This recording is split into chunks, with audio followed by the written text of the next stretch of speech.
사람의 계명에 혹은 사람의 교훈에 기초한 예배를 살펴보기 원합니다. 그러니까 성경에 보면 다 거짓 신앙적인 예배와 연결되는데요. 성경에 보면 성경 시대에도 예배가 타락할 때 나타나는 이렇게 공통적인 특징이 있습니다. 그것을 오늘 본문이 잘 말해주고 있는데, 그중 하나는 마음이 없는 입술로만 드린 예배고, 지난주에 살펴봤습니다. 또 다른 하나는 오늘 살펴볼 사람의 교훈에 기초한 예배입니다. 사람의 교훈에 기초한 예배. 첫째, 사람의 교훈에 기초한 예배. 우리 신앙은 모든 면에서 이렇게 철저하게 하나님의 말씀에 기초한 삶입니다. 하나님의 말씀인 성경은 우리의 삶과 사역과 신앙을 위한 하나님의 기준입니다. 그래서 당연히 우리의 예배도 철저하게 하나님의 말씀에 기초한 예배가 되어야 합니다. 그래야 하나님이 기뻐하신 예배가 되고 하나님 앞에 참된 예배가 됩니다. 그런데 신앙이 타락하면, 그래서 예배가 타락하면 우리의 예배가 하나님의 말씀에 기초한 것이 아니라 사람의 교훈에 기초하게 됩니다. 그리고 그 예배는 타락한 헛된 예배입니다. 심각한 사실은 정작 자신들의 예배가 사람의 교훈에 기초한 예배가 되어 있으면서도 본인들은 그 사실을 전혀 모를 수 있습니다. 본인들은 오히려 자기들의 예배가 하나님의 말씀에 기초한 예배라고 잘못 생각할 수 있습니다. 이것이 문제입니다. 두 번째, 사람의 의견에 기초한 예배의 의미. 자, 그러면 그 타락한 예배 중에 하나가 사람의 교훈에, 혹은 그걸 다른 말로 표현하면 사람의 의견에 기초한 예배라고 말하고 있는데, 그게 무슨 뜻이냐는 거죠. 그게 무슨 뜻이냐는 겁니다. 자, 그 부분을 이해하겠으니 하나씩 좀 살펴볼 텐데, 작은 첫 번째, 우리의 예배는 철저하게 하나님의 말씀인 성경에 기초해야 합니다. 아멘. 우리 신앙 전반에 있어서 그렇듯이 우리의 예배도 철저하게 성경에 기초한 예배가 되어야 합니다. 제로는 여지가 없습니다. 그런데 우리의 예배가 철저하게 하나님의 말씀인 성경에 기초한 예배가 되려면 그중 한 가지 매우 중요한 것이 신학을 위한 네 가지 출처의 올바른 순서 위에 서야 합니다. 신학을 위한 네 가지 출처의 올바른 순서에 서야 합니다. 그러니까 이것은 우리의 예배뿐만 아니라 우리의 신앙 전체가 진정한 의미에서 말씀에 의한 삶이 되려면 우리는 우리의 신학을 위한 네 가지 출처의 올바른 순서에 서야 합니다. 이 부분에 대해서는 좀 더 자세히 알기 원하시면 제 책 십자가의 복음의 한 단원에 다루고 있습니다. 살펴볼 내용이 많아서 오늘은 간단히 그 부분을 지금 언급하고 넘어가겠습니다. 그러니까 신학, 그러면 하나님에 관한 학문입니다. 그러니까 신학을 영어로 theology 그러거든요. 그것은 theos라는 헬라어 하나님을 의미하는데요. 단어와 logos, 여기서 logic, psychology, 관한 이론, 그럴 때 이 logos에서 나온 겁니다. 그 theology는 하나님에 관한 학문인 거죠. 혹은 하나님에 관한 이론인 거죠. 그게 신학인데, 신학을 어디에서 그러면 무엇을 토대로 해서 이 신학을 하나님에 관한 학문을 이렇게 만드냐는 거죠. 하나님에 관한 지식을 갖게 되느냐는 겁니다. 그 출처라고 그러는데 그 출처가 크게 네 가지가 있습니다. 학자들이 일반적으로 하는 얘기입니다. 그 네 가지는 첫째는 성경이고, 둘째는 전통이고, 셋째는 이성이고, 넷째는 체험입니다. 네 가지가 뭐라고요? 성경, 전통, 이성, 체험입니다. 그런데 제가 말씀드린 이 순서대로 중요합니다. 그래서 이 올바른 순서가 돼야 진정한 의미의 말씀에 한 삶이 되고, 진정한 의미의 말씀에 토대한 예배가 되는 것입니다. 오늘 예배에 대해 살펴보고 있으니까요. 만약 우리의 예배가 이 네 가지 출처의 올바른 순서 위에 기초하지 않으면 우리가 아무리 성경을 강조하고 또 우리의 예배가 성경에 기초한 예배라고 확신할지 몰라도 실제로 우리의 예배는 성경에 기초한 예배가 아니라 사람의 의견에 기초한 예배가 되고 맙니다. 되고 맙니다. 작은 두 번째, 신학을 위한 이 네 가지 출처 모두 중요합니다. 네 가지 출처 모두 중요합니다. 그러니까 하나님에 관해서 올바로 알려면, 그리고 하나님을 올바로 알려면 하나님에 관한 올바른 성경적인 올바른 지식이 매우 중요하고요. 그래서 하나님에 관해서 올바로 알려면 뿐만 아니라 하나님 앞에서 올바른 예배가 드려지려면 이 네 가지 출처 모두 중요하다 그 말입니다. 전통도 매우 중요합니다. 전통도. 그러니까 하나님에 관해서 올바로 아는데 있어서 전통은 매우 중요한 요소 중 하나입니다. 그래서 학자들은 신학을 위한 출처 중 전통을 매우 중요한 요소로 꼽습니다. 작은 세 번째, 문제는 다른 출처들이 성경 위로 갈 때 발생합니다. 이 네 가지 출처 모두 다 중요한데 아까 말한 대로 그 순서대로 중요합니다. 근데 문제는 다른 출처들이 성경 위로 가면 이제는 문제가 발생합니다. 잘못됩니다. 잘못됩니다. 성경, 이성, 경험 모두 중요한 신학을 위한 출처임에도 불구하고 항상 성경 아래에 있어야 합니다. 그 세 번째, 사람의 의견에 기초한 예배의 심각성. 그런데 그러한 요소들 중에서도 가장 큰 영향을 미치는 것 중에 하나가 뭐냐면 전통입니다. 작은 첫 번째, 우리의 영적인 눈을 어둡게 만듭니다. 그러니까 전통이 성경 위로 갈 때, 이걸 바꿔 말하면 전통에 집착할 때, 그것은 우리의 영적인 눈을 어둡게 만듭니다. 그러니까 영적인 분별이 가려지게 만든 거죠. 하나님의 올바른 길을 보지 못하게 만듭니다. 그만큼 무섭습니다. 작은 두 번째, 전통이 성경 위로 가면 하나님의 말씀을 어깁니다. 하나님의 말씀을 어길 수 있습니다. 자, 오늘 본문 말씀이 어디 나오냐면 마태복음 15장에 나오죠. 마태복음 15장 7절부터 9절에 오는 본문 말씀이잖아요. 그 동일한, 그러니까 오늘 본문이 나오는 마태복음 15장 보십시오. 어떤 문맥에서 이 말씀을 하셨는지 15장 1절부터 보십시오. 그때 바리새인과 서기관들이 예루살렘으로부터 예수께 나와 이르되 당신의 제자들이 어찌하여 장로들의 전통을 범하나이까? 떡 먹을 때 손을 씻지 아니하나이다. 대답하여 이르시되 너희는 어찌하여 너희의 전통으로 하나님의 계명을 범하느냐. 그러면서 쭉 얘기하신 다음에 오늘 말이 나오거든요. 오늘 본문에. 그러니까 여기에 보면 뭘 볼 수 있냐면 그들은 그 장로들의 유전을 철저히 지켰어요. 너무나 소중하게 지켰어요. 그래서 식사하기 전에는 반드시 손을 씻었죠.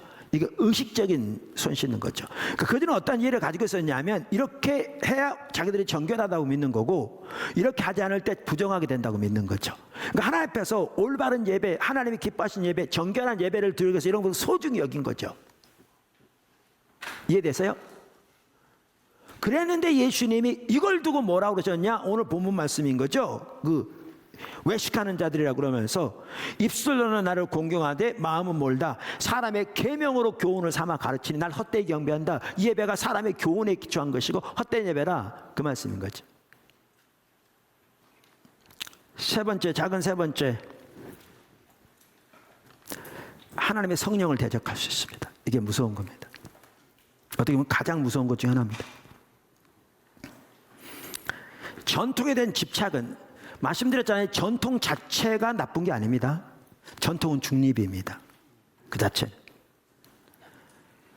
그리고 하나님을 올바로 아는데 전통이 매우 중요한 요소라고 말씀드렸잖아요. 그리고 성경에 기초한 전통은 좋은 전통인 거죠. 그런데 문제는 뭐냐면 전통이 성경 위로 갈 때, 다른 말로 하면 전통에 집착하게 될 때, 이게 심각한 거라고 말씀드렸잖아요. 그렇게 되면 그 결과 중에 하나가 뭐냐면 하나님의 성령을 대적할 수 있습니다. 이게 가장 심각한 결과 중에 하나가 될 수 있습니다. 왜냐하면 우리의 신앙생활은, 특별히 신약시대 신앙생활은 오직 성령으로만 가능합니다. 처음부터 끝까지. 우리의 구원부터 우리가 주님 앞에 서는 영화 이르기까지 성령이 없이 진정으로 가능한 것이 없습니다. 성화든지 진정한 사역이든지 그 무엇이든지, 하나님과의 교제든지, 하나님을 아는 것이든지, 하나님 뜻을 분별하는 것이든지, 어느 것이라도 성령님이 없이는 가능한 것이 단 하나가 없습니다. 그래서 이 시대는 성령의 시대입니다. 성령의 시대입니다. 성경이 명백하게 말해주고 있습니다. 예배만 하더라도 우리의 예배는 철저하게 성령에 의한 예배가 되어야 합니다. 이제 참된 예배를 살펴볼 때는 그 부분 살펴볼 겁니다. 빌립보 3장 3절만 하더라도 참된 예배는 성령에 의한 예배라고 명백하게 말하고 있습니다. 그런데 전통에 집착하게 되면 바로 그 성령을 소멸합니다. 성령을 소멸합니다. 이것을 잘 볼 수 있는 구절이 어디냐면 요한복음 5장입니다. 요한복음 5장에 보면 예수님께서 38년 된 병자를 고치신 내용이 나옵니다. 그 베데스다 연못을 지나가시다 거기에 전설이 있었는데, 물이 동할 때는 천사가 내려왔다는 표시고, 그때 가장 먼저 들어간 사람은 어떤 병이든 낫는다는 전설이 있어서 수많은 사람들이 거기 모여 있었습니다. 예수님이 거길 지나가시다가 38년 된 병자를 고치시는데, 차를 들고 일어나라 이렇게 명령하심으로써, 걸어가라고 명령하심으로써 그 사람을 고치셨습니다. 근데 그날이 안식일이었습니다. 안식이었습니다. 그랬더니 나중에 예수님이 그렇게 명한 것을 알고 종교 지도자들이 예수님을 대적하기 시작했습니다. 왜냐하면 아까도 말씀드린 데 똑같아요. 안식일에 일하지 말란 말을 그렇게 자세하게 설명하다 보니까 그 일 중에 하나가 뭐냐면 물건을 이쪽에서 이쪽으로 옮기는 거였거든요. 근데 지금 말씀드린 대로 그 38년 된 병자에게 자리를 들고 걸어가라고 그런 거잖아요. 그러니까 그들의 입장에서는 이러한 거죠. 그리고 안식일을 하필이면 고친 거죠. 왜 다른 안 고치고 안식일을 고치냐는 거죠. 거기다가 잘 들고 걸어가라. 그래서 예수님을 대적한 거죠. 대적한 거죠. 근데 문제는 뭐냐면 이걸 예수님이 임의로 하신 게 아니고요, 하나님 인도를 따라 하신 겁니다. 예수님은 항상 그렇게 하셨거든요. 그게 어디에 나오냐면, 이렇게 대적하니까 예수님이 어떻게 이 일을 하셨는가를 직접 말씀하신 게 바로 그 요한복음 5장에 나옵니다. 요한복음 5장 19절 20절 우리가 잘 아는 구절이죠. 이렇게 말합니다. 그러면 예수께서 그들에게 이르시되 내가 진실로 진실로 너희에게 이르노니 아들이 아버지께서 하시는 일을 보지 않고는 아무것도 스스로 할 수 없나니 아버지께서 행하시는 그것을 아들도 그와 같이 행하느니라. 아버지께서 아들을 사랑하사 자기가 행하시는 것을 다 아들에게 보이시고. 그러니까 17절부터 보면 이렇습니다. 아버지가 오늘까지 일하신다. 나도 일한다. 나는 스스로 아무것도 할 수 없다. 나는 아버지가 행하시는 것을 본다. 그것을 나도 행한다. 아버지가 아들을 사랑하셔서 아들에게 아버지 행하신 모든 것을 보이신다. 다시 말하면 예수님이 38년 된 병자를 고치신 것이 그 많은 사람 중에서, 그리고 38년 된 병자에게 자리를 들고 가라고 명령하신 것이 예수님이 임의로 한 게 아니었습니다.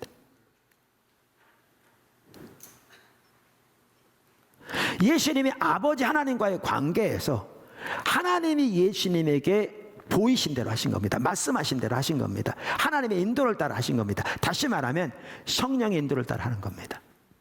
지금 여기에 누가 일하고 계셨습니까? 하나님이 일하고 계셨습니까? 누가 일하고 계셨습니까? 성령님이라고 했어요. 누가 일하고 계셨습니까? 하나님의 아들이 일하고 계셨습니다. 삼위일체 하나님 지금 일하고 계십니다. 아까 다른 사건들도 마찬가지입니다. 삼위일체 하나님이 놀랍게 일하고 계십니다. 일하고 계셨습니다. 근데 이들은 그 어마어마한 일을 보고도 전혀 보지 못한 거죠. 보고도 못 본 겁니다. 그러면 대적하는데, 왜 대적했느냐? 본인들은 말씀이라고 생각하는데 실제로는 말씀이 아닌 전통의 말씀 위로 올라가니까 이것을 말씀이라고 생각하는 가운데 말씀을 가지고 대적한다고 그러는데, 본인들은 전통을 가지고 그 집착해서 대적하다 보니까 성령의 역사를 철저하게 대적하는 거죠. 그러니까 그 어마어마한 하나님의 일이 일어나는데도 심지어 옷깃에 닿는 자마다 치유되는 있는데도 그 사실을 전혀 부인할 뿐만 아니라 예수님께서 빛으로 오셔서 눈먼 자를 뜨게 하심으로 빛으로 지금 나타내 보이시는, 그래서 그 마지막 절에 보면 너희가 소경되었으면 보게 될 텐데 내가 심판하러 왔는데 너희가 본다고 하니 그저 소경을 있다고 말씀하심으로써 그들이 자기들이 영적으로 눈먼 자인 걸 깨닫고 정말 하나님의 은혜를 구하며 주의 도움을 구해서 예수님께 왔더라면 그들의 진정한 영적인 눈을 뜨게 해줄 유일한 분이 거기 와 계셨는데, 그리고 그것을 그 징표를 통해 나타나고 계셨는데 그들의 마음이 교만하여 아니라요 전통에 집착한 나머지 오히려 본다고 자부하는 가운데 있으니까 그들이 본다고 하는 것마저 눈이 어두워지는 더, 그것이 주님의 오심으로 나타난 심판이라고 그 마지막 부분을 말씀하신 거죠. 여기서도 중요한 게 뭐냐면 중심입니다. 결국 중심입니다. 이 모든 것에서 이와 같이 전통이, 여러분 제가 구체적으로 예를 안 들어서 그렇죠. 오늘날 우리의 예배, 신앙에 대해 이런 게 너무너무 팽배합니다. 사람의 기초한 예배는 결국 사람을 예배하는 겁니다. 바리새인들이 장로들의 전통을 고집했다는 것은 결국 그들이 장로들을 숭배했다는 것을 의미합니다. 전통이 처음에는 좋게 시작했을지 모릅니다. 그리고 그 전통의 원조였던 그 사람이 좋은 사람, 신실한 사람, 많이 배운 사람, 영향력 있는 사람, 경건한 사람이었을 수도 있습니다. 그러나 사람의 의견에 기초한 전통에 집착하는 것은 결국 그 사람을 숭배하는 것입니다. 오늘 이 사람의 교훈에 기초한 예배 지금 살펴보았습니다. 그러면 그 중에 핵심적인 영향을 미칠 수 있는 게 그 중에 하나가 전통인데, 문제는 우리는 그럼 어떻게 좋은 전통을 구분하고 참고하고 소중히 여기되 전통에 얽매이지 않을 수 있는가? 하나님의 말씀의 토대에서 그 전통을 올바로 분별해 설 수 있는가? 알트 캔들 목사님이 이렇게 얘기합니다. 우리가 전통에 얽매이지 않으려면 하나는 단 하나의 옳은 전통이라는 것은 존재하지 않는다는 사실을 인식해야 한다. 그러니까 단 하나의 유일한 전통, 옳은 전통은 없다는 겁니다. 그것만을 집착하는 것은 옳지 않다는 거죠. 우리나라만 하더라도요, 어떤 경우는 장로교 전통을 가진 분들은 감리교를 되게 비방하고요, 감리교 전통을 가진 분들은 장로교를 비방한 분들이 있습니다. 우리는 그런 걸 따지지 않기 때문에 우리 가운데 그런 일이 없지만 둘 다 옳지 않습니다. 이 세상에는 단 하나의 옳은 전통은 존재하지 않습니다.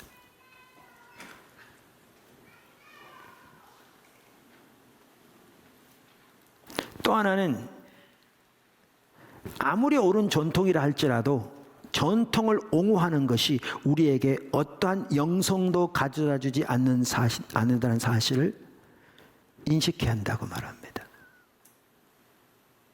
전통은 소중하다니까요. 하나님을 올바로 알기 위해서 중요하다고요.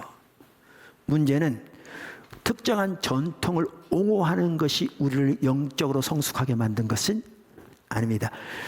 영적으로 성숙하게 만드는 것은 하나님과 관계에서만 가능합니다. 하나님 얼굴을 구할 때만 가능합니다. 근데 하나님을 찾고 하나님을 구하고 하나님께 더 가까이 가기를 원하고, 그래서 하나님 앞에 합당치 않은 것을 버리고 주님이 기뻐하신 자리에 있기를 추구하지 않으면서 전통만 고집하는 것은 너무너무 타락한 것인 것이죠. 그것이 옳은 전통이라 할지라도.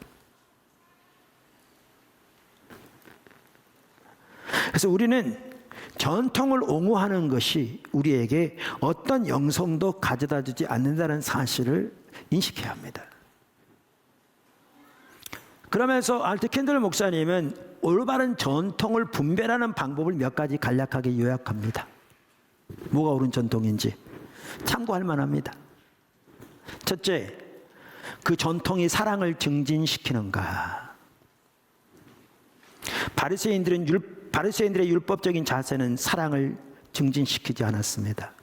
그들은 외부적인, 자 보세요.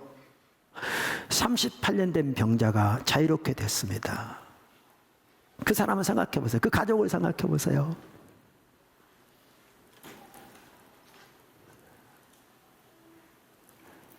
평생 동안 눈이 멀었던 자가 눈이 띄어졌습니다. 얼마나 놀라운 하나님의 역사였습니까? 그 가정과 그 주변의 사람들에게 얼마나 귀한 역사였습니까? 그런데 그들에게는 그 어느 것도 중요하지 않았습니다. 안식일을 했다는 게 그들에게는 문제였고, 땅에다 침을 뱉어서 진흙덩이 만들었다는 게 그들에게 문제였고, 잘 들고 걸어가라고 명령했다고 그래서 문제였습니다. 그들의 전통은 전혀 사랑을 증진하지 않았습니다. 말씀에 기초하냐고 사랑만 증진한다고 옳은 것은 아닙니다. 제가 그 얘기하는 거 아닙니다. 철저하게 하나님과 올바른 관계, 하나님의 사랑, 이웃 사랑, 말씀의 토대, 이게 핵심이잖아요. 전통이 사랑을 증진하는 것. 두 번째, 그 전통이 삶을 드리는, 중심으로 드리는 예배를 증진시키는가. 그러니까 life giving heart worship, 우리 삶을 드리고 중심에서부터 나오는 예배를 증진시키는가. 전통이 그렇게 하나님의 예배로 나가야 되잖아요. 전통을 집착하고 고집한 나머지 아까 살펴본 대로 중심은 전혀 다루지 않고 속에 온갖 외식과 세상적인 죄와 가치관이 그대로 가득한데도 전혀 다루어지지 않고 외부적으로 내려오는 전통적인 의식과 몇 가지 순서에만 집착한다면 그것은 너무너무 타락한 것이죠. 그 전통이 우리의 삶을 드리는, 우리 중심에서 하나님을 예배하는 그 예배를 증진시키는가? 그렇다면 그 전통은 귀하다 그 말이죠. 마지막으로 세 번째, 그 전통이 죄를 깨닫는 것을 증진시키는가? 우리 하나님 찾을 때 하나님께서 하나님의 얼굴빛을 비추시고 하나님의 임재를 채우실 때 우리 속에 있는 하나님 앞에 합당치 못한 것들이 보여져서 회개하고 돌이키고 주님의 은혜를 구하여 나가는데, 그래서 하나님과 친밀한 교제 가운데 있을수록 우리의 죄가 보여진다고 그랬잖아요. 그래서 바울만 하더라도 그의 서신서를 보면 나중으로 갈수록 그의 죄가 더 큰 것을 인식하거든요. 나중에는 모든 사람들보다 죄인 중에 괴수라고 이렇게 말하잖아요. 그런데 전통이 죄를 깨닫는 것을 증진시키는가? 바리새인들은 살펴본 대로 죄에 대해서는 어떠한 관심도 기울이지 않았습니다. 사실은 모든 것이 겉모습뿐이었습니다. 그들은 손을 씻는 것이 좋은 예배의 표시라고 생각했습니다. 성령에 의해 인도되는 예배는 반드시 죄를 깨닫게 하고 사람들을 변화된 사람으로 인도하고 거룩함의 열매를 맺도록 인도합니다. 오늘 타락한 예배의 그 한 특징인 사람의 교훈에 기초한 예배를 살펴보았습니다. 좀 이론적인 부분들이 있어서 그랬을 수 있는데 저는 매우 중요한 부분이라고 생각합니다. 이런 관점에서 오늘날 우리의 예배를 살펴봐야 합니다. 그래서 이러한 부분들을 우리는 버리고 혹은 인식하지 못하고 그저 종교적인 의식만 하면 될 것으로 인식하는, 그리고 그러면 회복될 줄 아는, 그것은 옳지 않고요. 참다운 예배를 드리기 위해서 이렇게 우리는 철저하게 예수님이 말씀하신 구약 성경에 나오는 마음이 없는 있을뿐인 예배, 하나님의 말씀이 아니라 사람의 교훈에 기초한 예배를 철저히 버리고 하나님 중심적인 예배로 돌이켜야 될 줄로 믿습니다. 여러분의 예배가, 포도나무교 예배가 더욱더 그렇게 되기를 예수님을 축원합니다.